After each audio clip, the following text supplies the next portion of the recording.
Welcome to our second lesson, continuing with the topic the people of Kenya up to the 19th century.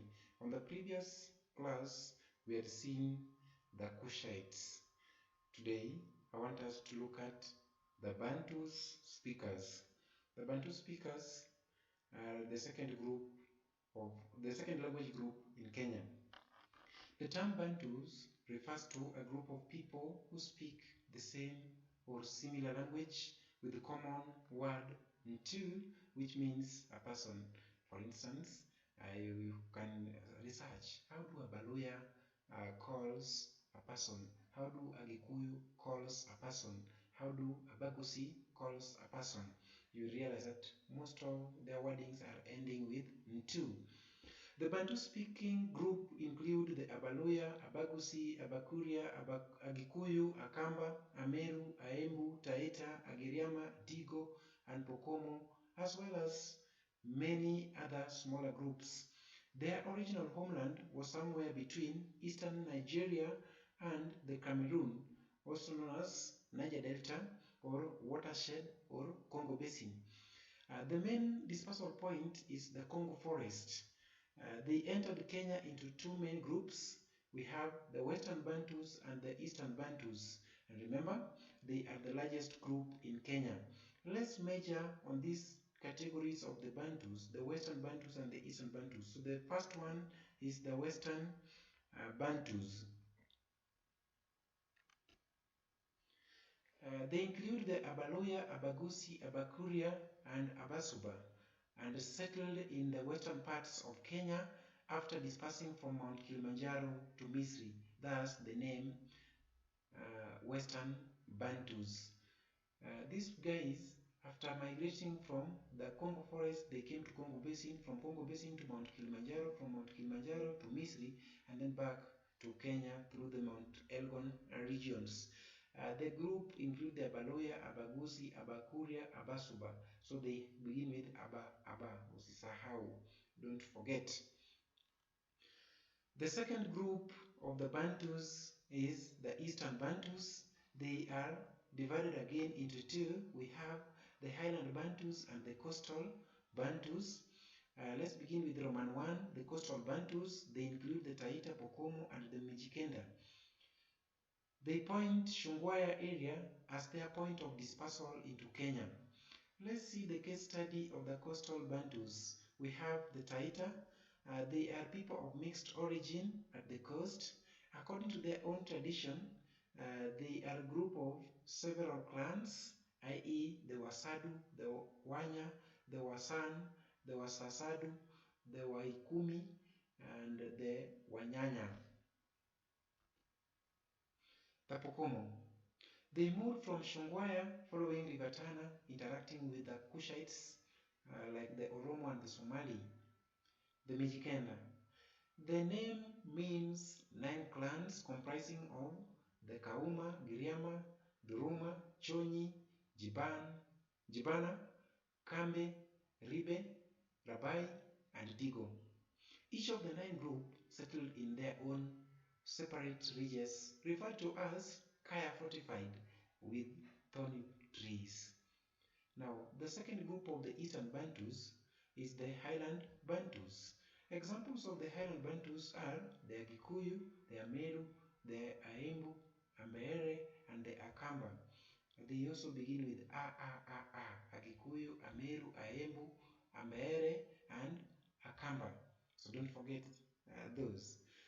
They are also products of the Shungwaya dispersal. Remember, all the Eastern Bantus from the Mount Kilimanjaro region, they followed the coastal region to Shungwaya area, then from Shungwaya area to Kenya, then into Kenya, they moved to different regions where they stay today. Let's see the case study, the Agikuyu. They are the largest single groups of the Eastern Bantus groups. While the Kikuyu can be found throughout Kenya, the heaviest concentration being in Central Province, and known as the traditional Kikuyu homeland. So the Kikuyu are spread all over Kenya. However, most of their concentration are in Central Province. These regions of the Central Province were were majorly occupied by the earliest inhabitants like the Maasai and the Kushites who came ahead of them. So they heavily interacted with the Maasai and the Kushites in the area. And remember, just as we had seen the Kushites, most of the southern Kushites were absorbed, with the exception of the Dahalo or Sanye. So this region might have been some of the parts of the southern Kushites that were absorbed. So describe the relationship between the Adi and the Gikuyu. The Adi were the original inhabitants of the land where the Gikuyu lived recently. 2b, the Gikuyu claim they bought the land from the Adi. C, the Gikuyu also acquired some cultural practices from the Adi, e.g. circumcision, clitoridectomy, and age-set system. D, the Adi acted as middlemen in the trade between the Gikuyu, Maasai, and the coastal people. The Akamba. They point to the area around Mount Kilimanjaro as their original homeland. By around mid-16th century, a group of the Akamba had settled in the Mbooni Hills near Machakos. But due to environmental influence, the Akamba near Mbooni began to practice agriculture before migrating to new regions like Iveti, Kilungu, and Masaku. Those that moved to the drier Chilu Hills became hunters. The Kitui group adopted pastoralism and hunting, as well as participated in the long-distance trade. The Meru. Their original homeland is claimed to Mboa. Mboa is located somewhere at the coast of Manda Island. The Shungwaya dispersal might have led to the pushing of the Ameru to new regions like the Tigania and Igembe regions at around 1400 AD. So you know there was a push at the Shungwaya region.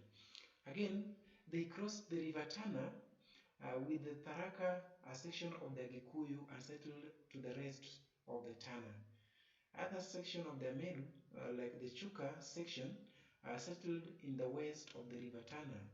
Other group like the Mwimbi and Imenti and Tigania and Igembi also settled to the west of the river Tana. Note, according to the tradition of the Ameru and the Gikuyu, they were initially migrating as one group and separated at around 15th century and 16th century.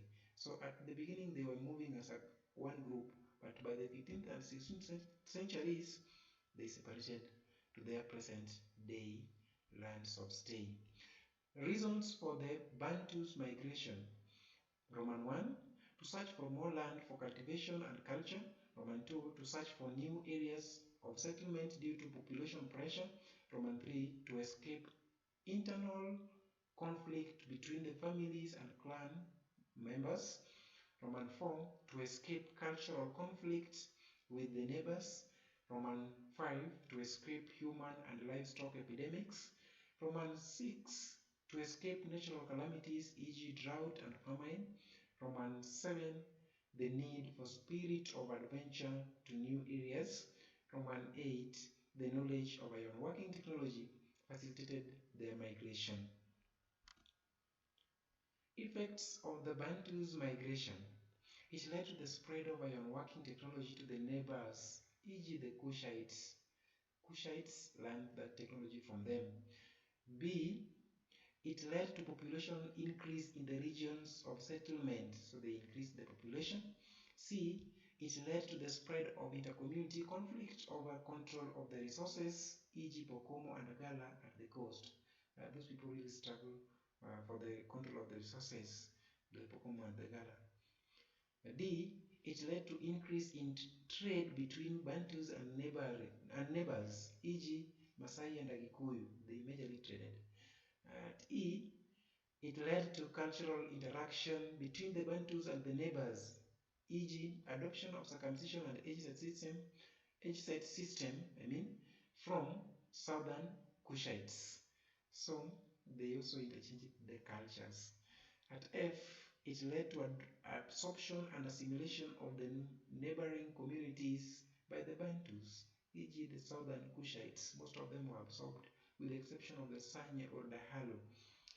At G, it led to the spread of crop cultivation to the neighboring communities, e.g. the Kwavi Masai and the Luo. At H, it led to the displacement of communities who settled in the regions earlier to them, e.g. the Gikuyu displaced Masai in parts of the southern Kiambu. At I, it led to intermarriages and with the neighbors, e.g. The Masai intermarried with the Luos and Kalenjins.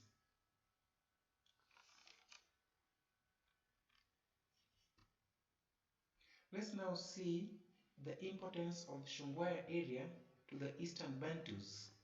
You know, the Eastern Bantus include the coastal Bantus and the highland Bantus. So all of them from Mount Kilimanjaro followed the coast, and they first of all settled at the Shungwaya region before moving to the present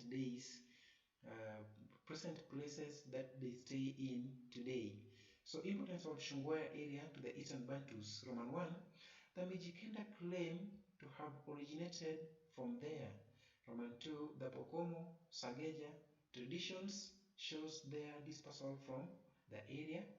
Roman 3, their Meru traditions indicates that they have come from Shungwaya. Roman 4, it lies in the history of origin, migration and settlement of the Eastern Bantus. So Shungwaya is a point of the origin, they are point also of their migration and their settlement. Point 5, it was the main dispersal point of the Eastern Bantus.